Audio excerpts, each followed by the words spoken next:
একটি রাজ্য ছিল যেখানে এক মহান রাজা বাস করতেন।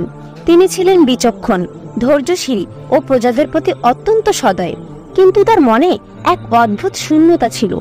রাজা সবকিছু পেলেও মনের শান্তি খুঁজে পাননি। একদিন রাজা তার সৈন্যদের নিয়ে শিকারে বের হলেন।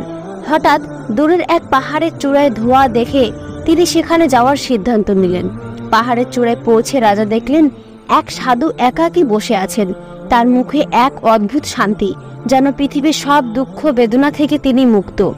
রাজা তার সামনে এসে জিজ্ঞেস করলেন, মহামান্য সাধু, আপনি কিভাবে এত শান্তি পেয়েছেন? আমি তো রাজা, আমার সব কিছু আছে, তবুও আমার মন শান্ত নয়। সাধু একটু হাসলেন এবং বললেন, রাজা মশাই, আপনার সব কিছু আছে, কিন্তু আপনি প্রকৃত অর্থে মুক্ত নন। আপনার মন সর্বদা ভবিষ্যতের চিন্তায় বা অতীতের অনুশোচনায় ভরা থাকে। প্রকৃতি শান্তি পেতে আপনাকে বর্তমানে বাঁচতে হবে। আপনার মনকে মুক্ত করতে হবে সব রাগ, লোভ এবং অহংকার থেকে। যখন আপনি নিজের হৃদয়কে পরিষ্কার করবেন, তখনই আপনি প্রকৃত শান্তি পাবেন। রাজা কিছুক্ষণ চুপ থেকে চিন্তা করলেন। তিনি বুঝলেন তার মন সবসময় অন্যের প্রতি ঈর্ষা, রাগ এবং ক্ষমতার লোভে ভরে থাকে।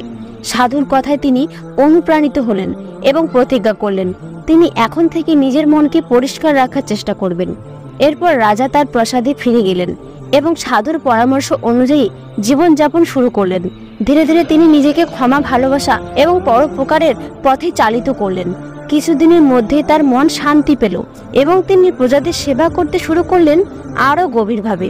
রাজ্য আরো সমৃদ্ধিশালী ও শান্তিতে পূর্ণ হয়ে উঠল। আর সেই রাজা হয়ে উঠলেন ইতিহাসের এক মহামানব, যিনি শুধু নিজের জন্য নয়, সব মঙ্গল ও শান্তির জন্য জীবন উৎসর্গ করেছিলেন।